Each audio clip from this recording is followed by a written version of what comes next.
I don't know your name. I don't know when you're hearing this or what's sitting heavy on your heart right now, but I know why you found this, and I need you to hear every single word.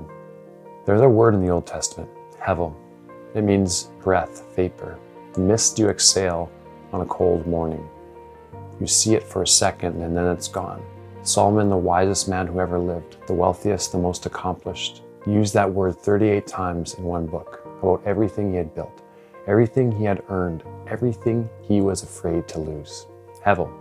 Not because none of it was good, but because no created thing can carry the weight of the Creator. And right now, you are trying to make something carry that weight.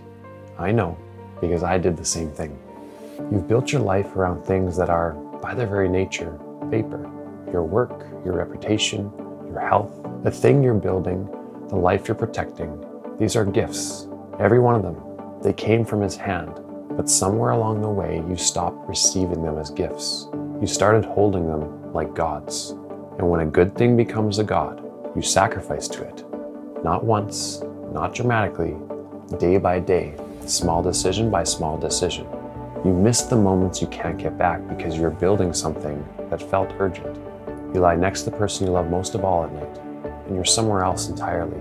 You skip the Sabbath because you can't afford to stop, because the thing you're building has become the thing holding you together. You're sacrificing your presence, your peace, your time with the Lord at the altar of the things He made. That's not discipline. That's idolatry with a good work ethic. And this is why you can't rest. This is why the anxiety doesn't leave you. You've built your security on vapor, and when you build on vapor, every shift in the wind is an existential threat. Here's the diagnosis. You already love yourself. That's the problem. You love yourself so much that the thought of losing what you have is unbearable. But one of the greatest commandments wasn't to love yourself more. It was to love God first, with everything, your heart, your mind, your strength, your time, and then love your neighbor. Get the order right, and the anxiety loosens its grip. He sent manna in the desert, every morning, just enough, never extra. The Israelites who hoarded it watched it rot by morning. It was designed that way. Daily bread, daily trust. He fed Elijah in the wilderness through ravens, unclean birds carrying bread to a prophet in hiding. Then later, when Elijah had nothing left, when he collapsed under a tree and had asked to die, an angel woke him up and said, "Get up and eat. The journey is too great for you." He is still that God. And here's what I need you to understand. He has already proved you. Ecclesiastes 9 says, "Go eat your bread with joy. Drink your wine with a merry heart, for God has already proved what you do." You do not eat with joy and then receive His approval. You eat with joy because He has already proved. You eat with joy because His approval already rests on you. The enjoyment is the response, not the earning. But hear me on this. Enjoy as a steward, not as an owner. Ecclesiastes also says, rejoice in your life, walk in the ways of your heart, but know that for all these things, God will bring you into judgment. The enjoyment is real, the accountability is real. Both are true at the same time. You're not free to overindulge, you're not free to hoard, and you're not free to refuse the gift out of false piety either. You are a steward. Everything has been given to you. Your body, your time, your money, your food, your relationships. You will give an account for how you held it. You receive it with open hands and use it faithfully and enjoy it fully as a man who knows belongs to God. So I need you to hear this. You did not know when the last time is the last time. You don't know the last morning your child will crawl into your bed with you and fall back asleep on your chest. It will happen one day, and you will not know it was the last time until long after it's gone.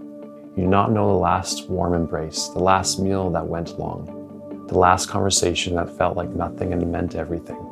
Let the knowledge that you will die make you more alive today.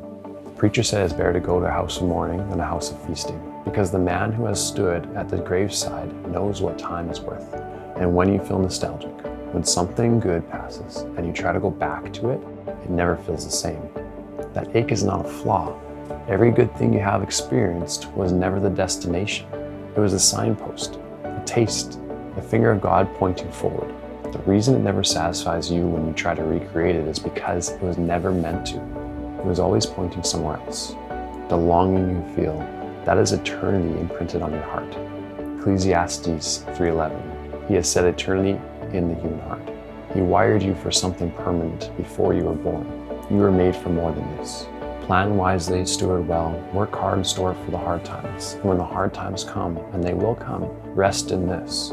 He uses all of it. Every loss, every failure, every season you are sure would break you.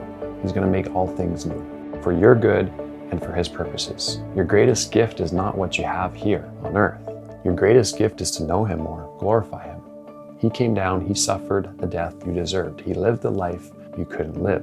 And everything you are tasting here, the food, the work, the people, the ordinary Tuesdays, feel like nothing. It is a small shadow, a small taste of what is coming. Receive it, steward it, don't grip it, because vapor received with a grateful heart is worship. Fear God, fear like a son who has seen his father's face. Stand in awe of his majesty, the God who spoke galaxies into existence and still counts the hairs on your head. Stand in awe of his goodness, the God who sends ravens to feed a hiding prophet and manna to a complaining people and grace to men who deserve none of it. Stand in awe of his justice, the God who will not let a single thing go unaccounted for, who makes all wrongs right, who works all things together for good. When you see him rightly, everything reorders, the gifts become gifts again, the vapor becomes vapor again. Anxiety loosens because you are standing before something so much greater than what you were afraid to lose. Keep his commands, love him with everything. That is the whole thing. That is the letter.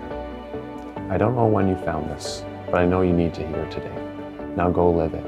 If this letter impacted you, share it with someone else who needs to hear it.